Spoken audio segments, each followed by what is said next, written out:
Bienvenue à Brothers You, un podcast où on essaye d'apporter différentes perspectives. en gardant un point de vue biblique. Moi, c'est Raphaël. Moi, c'est Mickaël. Et aujourd'hui, on commence une nouvelle série. Sur l'amour et les relations, et plein de choses qui sont dans ce thème. Tout à fait. Enfin, on peut dire c'est sur les relations. Et pourquoi pas commencer un épisode qui est digne de notre nom. On va parler du coup de notre avis sur les relations. Donc, les couples. Déjà, on va commencer avec notre contexte. Moi, je suis encore célibataire. Et Ok. moi, je suis en couple depuis bientôt 1 année et demie. Tout à fait. Alors, depuis 1 année et demie, Mickaël, t'es dans un couple. Mais qu'est-ce que c'est un couple? Pour moi, un couple, c'est se connaître mieux, parce que pour les personnes qui sachent pas ou qui pensent que dans un couple, avant qu'on vienne en couple, on se connaît très très bien, ce sera jamais le cas, parce que si vous vous connaissez tellement bien, vous serez déjà en couple. Mais vous le savez pas. C'est surtout ça. Et c'est un temps pour se découvrir, comprendre, apprendre et grandir ensemble, et pour confirmer si c'est la bonne personne et après pouvoir se marier. Mais ça reste l'optique pour moi quand on rentre dans un couple, d'avoir la vision, le but de se marier. Oui, tout à fait. C'est ça, hein, que on précise. Moi, je pourrais aussi dire que c'est deux personnes qui apprennent à s'aimer. Ouais, c'est un bon, oui. Donc, Apprennent à s'aimer et apprendre à se connaître, et dans le sens, à se connaître qu'est-ce que l'autre a besoin. Mhm. C'est de l'amour, certes, mais tu vois, les besoins que l'autre a, ce qui est important pour lui et ses valeurs aussi. C'est ça que j'ai Je suis tout à fait d'accord. Et est-ce que tu avais des conditions envers toi-même avant de rentrer dans un couple que tu t'es fixé? Alors oui, il y a des trucs, c'est que pour moi, il faut être mentalement stable, on peut le comprendre comme on veut, mais je devais être autonome, c'est-à-dire que je pouvais aussi être tout seul, et que j'ai pas besoin de quelqu'un pour que ça aille bien, et aussi pouvoir décider moi-même ce que je veux faire, ce que j'ai envie, et aussi me connaître, dans le sens connaître ce qui me blesse, mes valeurs, ce qui est mon identité, et c'était surtout ça la préparation pour moi. Donc pas que tu sois après dépendant d'une autre personne, quoi. Voilà, tout à fait, pour pas avoir cette dépendance ou une crise d'identité pendant le couple. Ça peut arriver, hein, je dirais, on se remet en question, mais on en parlera peut-être plus tard. Mais c'est surtout de pouvoir déjà se trouver soi-même et pas après fonder l'identité dans l'autre personne. Mhm. Ouais. Alors, moi-même, je me suis aussi fixé un objectif, mais c'est personnel. Donc, c'est pas du tout obligatoire. Enfin, là, tu as dit des trucs, je pense que ce serait bien, mais Oui, c'est personnel. Voilà, c'est Chacun personnel. peut choisir un moment qui veut être en couple et qui est prêt, je veux dire. Même moi, je dirais après coup que j'étais pas prêt. Mhm. Mais on l'est jamais. Ouais, c'est ça. Bon, après, là, on va pas parler de solutions bibliques parce que, comme on va le voir dans un autre épisode, c'est que la Bible, là, il va pas pour beaucoup parler sur la fréquentation, sur d'être en couple, comme ça, c'est directement le mariage, quoi. Donc, bibliquement, il faut penser un peu de manière logique. Mais, est-ce qu'on peut dire, du coup, que c'est un pré-mariage, quand même, comme tu l'avais dit, ou bien pas du tout? Ouais, on peut l'appeler un pré-mariage, mais après c'est mettre un terme sur quelque chose, ça peut de sens. Mais dans le sens, est-ce que c'est déjà une alliance? Est-ce déjà une alliance aussi conséquente qu'un mariage? Aussi conséquent qu'un mariage, non, mais ça reste quand même une alliance. Je veux dire, faut rester quand même fidèle et pas vouloir... je veux dire, t'es plus tout seul dans ce moment-là, et tu dois comprendre dans ce moment-là que t'es une deuxième personne à côté de toi, mais c'est pas que maintenant vous vivez ensemble, vous décidez tout ensemble. Ça aussi, il faut apprendre à connaître et comprendre comment l'autre personne veut travailler ensemble. Enfin, dans le sens, les obligations, comme justement, si on veut se divorcer, c'est pas le gros drame. Enfin, ce sera sûrement triste pour les deux parties. Il y aura sûrement des blessures qui vont être portées avec. Mais c'est possible. Enfin, disons, comme tu l'as dit, c'est le but de se marier. Mais si, pendant le temps que vous fréquentez, ben, vous voyez que ça fonctionne vraiment pas, ben, mieux vaut arrêter avant de commencer un mariage triste. Oui, bien sûr, non, ça c'est sûr. Alors, Mickaël, est-ce que ta copine, c'est la meilleure copine que tu puisses jamais avoir? Est-ce qu'elle est parfaite pour toi? Non, moi je dirais non. Parce que elle a encore un plus grand potentiel qu'actuellement. Alors si je lui dirais qu'elle est déjà parfaite maintenant, elle pourrait pas grandir. Est-ce que toi, t'es l'homme parfait pour elle? Non, dans le sens, comment tu dis parfait pour elle? Dans le sens que on fit together? On fit in? Comme une chaussette fit mon pied ou c'est plus dans le Alors, sens... ça c'est vraiment une question de définition. Mais moi, quand j'ai réfléchi à ça, c'était de dire que, enfin, pour toi, c'est ta copine, elle est parfaite pour toi. Alors, si tu peux le dire, bon là, comme tu l'as dit, c'est pas, mais si tu le dis, c'est bien gentil et comme ça, mais il y a une réalité, c'est que toi, tu sais que toi-même, t'es pas parfaite pour elle. Dans le sens, il y a des défauts.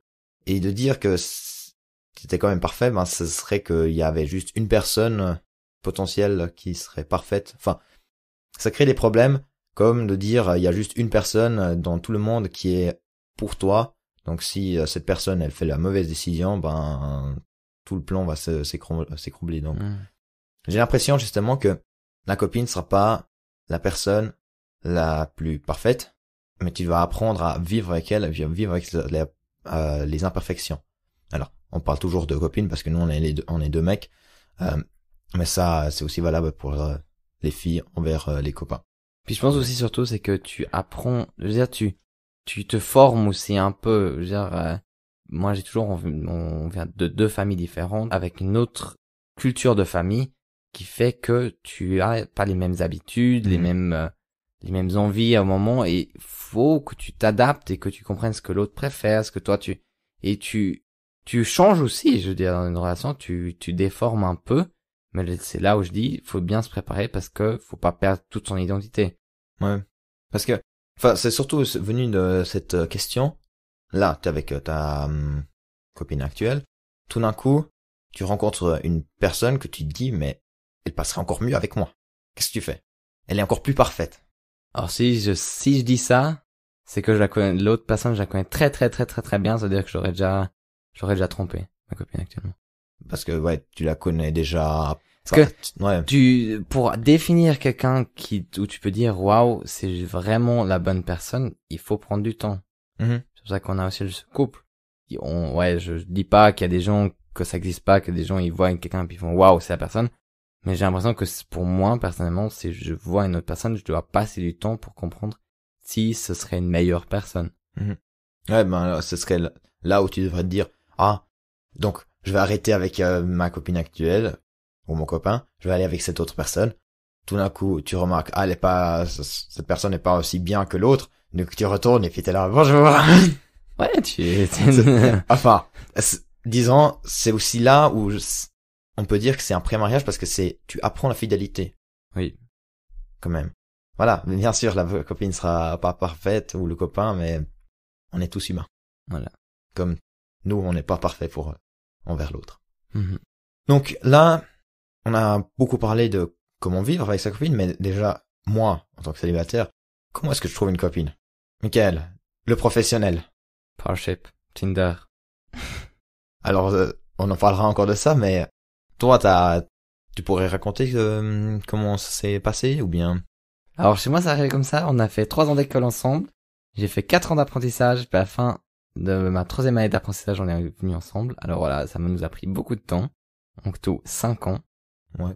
Non, 6. 6 même. 6. Mais en 5 ans, on a refait un peu plus. Alors voilà, ça prend du temps. Chez nous, ça a pris du temps. Mais après, je connais aussi d'autres qui se sont mis après 2 semaines. Et pour moi, comment trouver sa copine? Ouais, ça, pas une recette magique, mais c'est surtout, ça prend du temps, et il faut prendre du temps avec l'autre personne. Mais, comment dire, rester ouvert et pas se fixer qu'on est tout de suite ensemble. Parce que sinon, on voit tout en rose. Et j'ai déjà aussi vécu des moments où j'ai l'impression, ah waouh, c'est superbe la personne.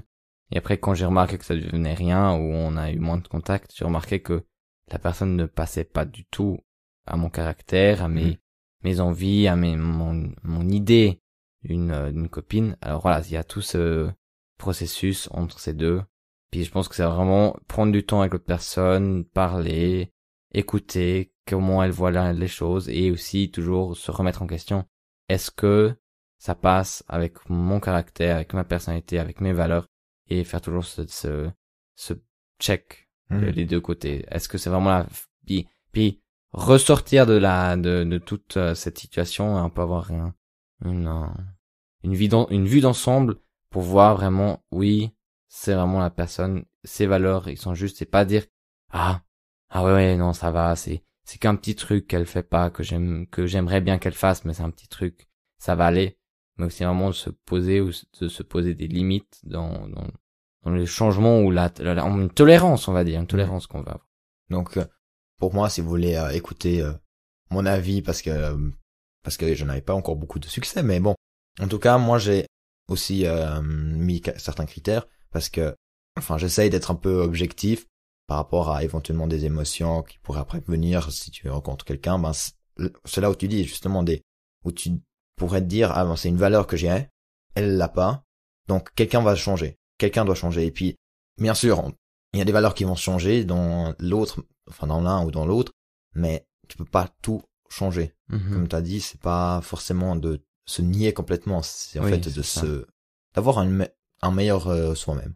Oui. C'est pas d'avoir le maximum de soi-même, parce que ça tu le laisses seulement si tu vas complètement juste avec toi, ce qui peut être aussi dans le sens, tu peux très bien vivre seul et tu peux avoir des compétences magnifiques, mais c'est pas les mêmes compétences que tu auras que si t'es justement en couple. Oui. Alors là, je te donne d'accord. Et c'est surtout aussi ce point où on dit toujours pour l'amour on change, on ferait tous les changements. Comment on dit ça? Ouais, on changerait complètement soi-même ou bien. Pour l'amour, puis ça pour moi c'est faux. C'est tu perds ton identité puis en gros tu bases toute l'identité dans l'autre personne pour pouvoir fit la autre personne pour être le truc parfait à côté, puis c'est pas ce qu'il faut. C'est une relation, c'est aussi quelquefois ou le début de relation, c'est s'il y a trop de différences, ça peut pas fonctionner. Puis il y aura aussi aucune attirance, ça faut dire. Hein. Bon, ça aussi. Tu n'es pas attiré par quelque chose que tu n'es pas. Ou que tu n'aimes pas. Que tu n'aimes pas, oui. Et si tu aimes une passion d'une personne, tu vas vite changer dans cette passion parce que tu aimes aussi cette passion. Ouais. Si tu le pratiques pas encore, on va dire. Et c'est là aussi où il faut dire que Dieu est important. C'est pas une recherche, ça revient pas juste à nous-mêmes, mais c'est aussi à Dieu qui guide aussi les choses. Et là j'ai entendu une magnifique image que j'ai pu découvrir à The Rencontre. En fait, l'orateur, il disait que la vie c'est comme une course. Voilà, Paul l'a aussi dit, où en fait tu cours vers Jésus et à un moment tu regardes de gauche à droite, il y a personne. Cours vers Jésus, tu continues, même en regardant à gauche à droite, tu continues à courir, et tout d'un coup, en courant vers Jésus, tu regardes à gauche, il y a une personne. Mais tu continues, tu t'arrêtes pas, tu continues, et tu regardes à nouveau à gauche, elle est toujours encore là. Et c'est en fait ça que c'est le but d'une relation. C'est pas seulement que ce soit magnifique et comme ça, c'est aussi que ça pousse vers Dieu, et en plus que ça va dans la même direction, dans la même vision que toi. Bien sûr, la vision globale c'est Jésus, mais si moi je n'ai pas envie d'aller en mission et que ma copine elle voudrait, ça passe pas dans la même vision, et c'est là où ça peut être justement où il faudrait que quelqu'un change. À vous de voir aussi à quel point vous voulez dire ça c'est une vision que je veux garder. Mais en tout cas, prenez aussi Dieu avec. Et pour moi aussi un point important que je vais rajouter encore avant qu'on continue dans les prochains thèmes, c'est le fait qu'il faut pas, comme tu as dit, en gros cette image de course, je le connaissais pas avant que j'étais en couple. Mais quand on me l'a dit, ou mon frère me l'a raconté, je trouvais un point très intéressant, c'était que tu fais ta course et c'est pas en regardant tout le temps à gauche que tu vas trouver ta copine. Mais c'est continuer ta course. Puis c'est un truc que je trouve très important et que certes c'est difficile, mais c'est en arrêtant de penser que j'ai besoin d'une copine, que ta copine viendra. Je trouve. Ou c'est de vraiment déposer ça, parce que si ça travaille tes pensées, tu fais pas confiance à Dieu, je dirais. J'ose de dire ça maintenant, mais c'est vraiment dans le sens qu'il faut déposer un peu, puis dire, mais Dieu, bien sûr, faut pas fermer les yeux puis marcher, c'est la même chose. La course, l'image de la course, c'est si tu fermes les yeux, tu vas rentrer dans un arbre. Si tu regardes toujours à gauche, tu vas rentrer dans un arbre, mais c'est en regardant un Dieu, et on continue à vivre, mais aussi, rester aussi ouvert à investir du temps dans les gens, parce que si tu ne fais pas ça, ça va pas, mais rester attentif à ce que Dieu dit, à ce que Dieu veut que tu investisses dans le temps, avec les gens. Et c'est ça que je voulais encore ressortir avant de c'est parfait, parce que Tinder ou d'autres plateformes, ça peut être aussi une option de regarder à gauche à droite. Alors, justement, comme toute chose, faut pas faire de ça une idole. Mais je trouve que ces plateformes, peuvent être utiles, parce que surtout on n'est plus dans le temps où on marie la voisine d'à côté, mais surtout comme un Covid, on est en fait un peu dispersé et en fait connecté d'une autre manière. Alors je trouve que c'est tout à fait valable, mais il faut être conscient de certains désavantages de ces plateformes. Quand je me suis informé, j'étais un peu choqué, mais voilà. Déjà, c'est le fait que, prenons l'exemple de Tinder, c'est presque seulement basé sur l'apparence. Donc, faut d'abord engager une conversation pour comprendre un peu qu'est-ce qui se passe après, derrière l'image. Et en plus de ça, on a aussi il y a un certain effet qui est de justement vouloir la meilleure option. Parce qu'en fait, il y a tellement d'options. En fait, on va se dire, celle-là, ça va pas fonctionner. Enfin, celle-là, elle est moins bonne. Puis j'ai vu meilleur. J'ai vu meilleur. J'ai pas envie de redescendre. Enfin, c'est un peu grave de dire ça de cette manière, mais c'est peut-être quelque chose qui va se créer dans le cerveau parce que voilà, on utilise les gens presque comme des objets qu'on a dans un magasin. Voilà. Vous pouvez toujours encore l'utiliser. C'est juste être conscient de certains effets et surtout le fait que les applications, c'est des plateformes qui veulent des sous. C'est des compagnies. Ils veulent garder les utilisateurs. Alors, certes, il y a des pubs où ils disent que on paye nos utilisateurs, mais c'est chaque fois un chiffre 2 qui descend parce qu'ils partent les deux. Bon, ça c'est par chiffre. Mais tout ça c'est beau, mais en même temps, il y a une certaine réalité. Déjà, c'est que les femmes, ils vont moins liker les hommes parce que ils sont plus sélectifs. Et en plus, pour en fait donner un peu cette adrénaline et puis de vouloir garder un peu des utilisateurs, il y a certains bots, donc c'est des faux profils avec des magnifiques images qui vont avoir un match avec vous, qui vont commencer une discussion. Alors, je ne sais pas à quel point ça sera efficace ou à quel point vous allez voir que c'est un bot ou pas. En Amérique, ça fonctionne parce que ou bien en Angleterre parce que c'est en anglais. Nous, en Suisse, en parlant suisse-allemand, le bot, il va plus rien comprendre. Mais en fait, c'est quand même ce match d'avoir avec une femme magnifique, ça va créer de la dopamine et puis aussi de la dépendance. Donc, voilà.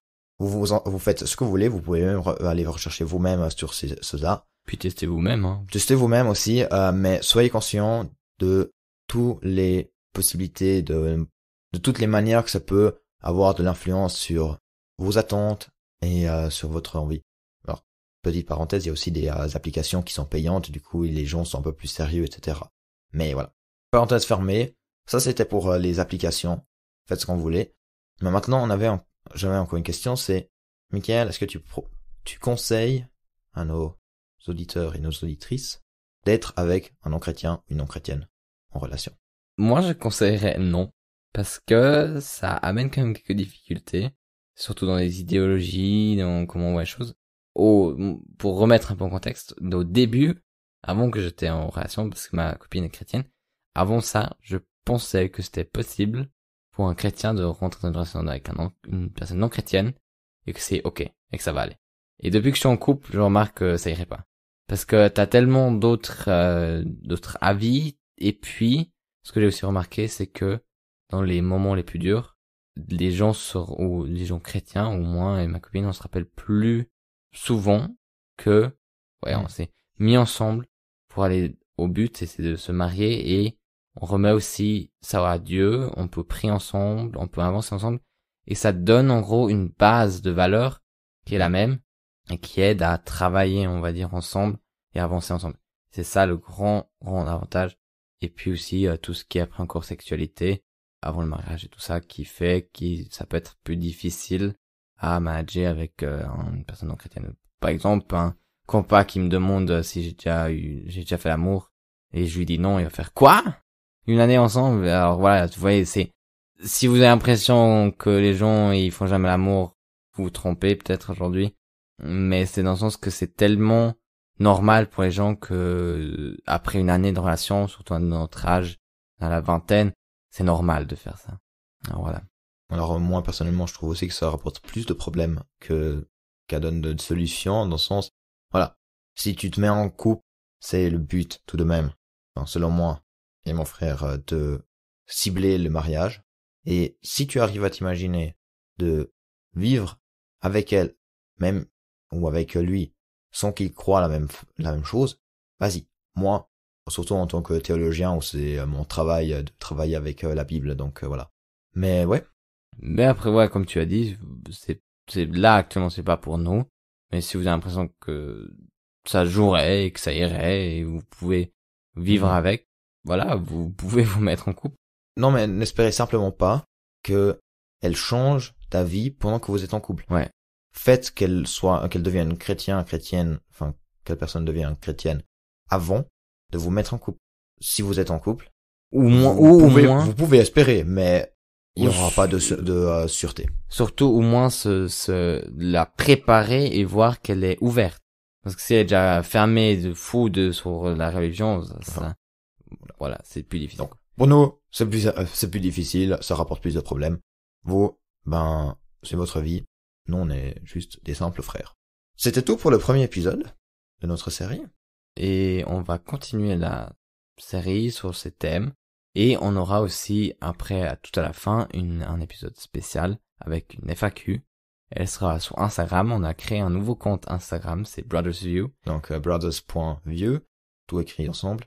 Écrivez-les sur la story, ou bien vous pouvez aussi directement, simplement, préciser si vous voulez qu'on dise votre prénom. Comme ça, on peut dire, voilà, cette personne a dit, ou bien on peut dire un nom.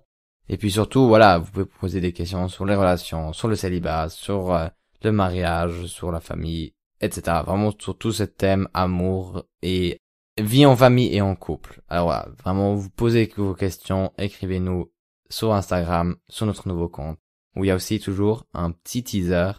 Et vous pouvez aussi nous envoyer plein d'autres photos, comme quand vous écoutez notre podcast, ou vous écoutez notre podcast, ça ferait plaisir. En tout cas, il y aura toujours la story après l'épisode. Donc, si vous écoutez l'épisode et puis vous dites « Ah, mais j'ai encore une autre question », posez-les. Merci de nous avoir écoutés. Et au prochain épisode de Brothers View.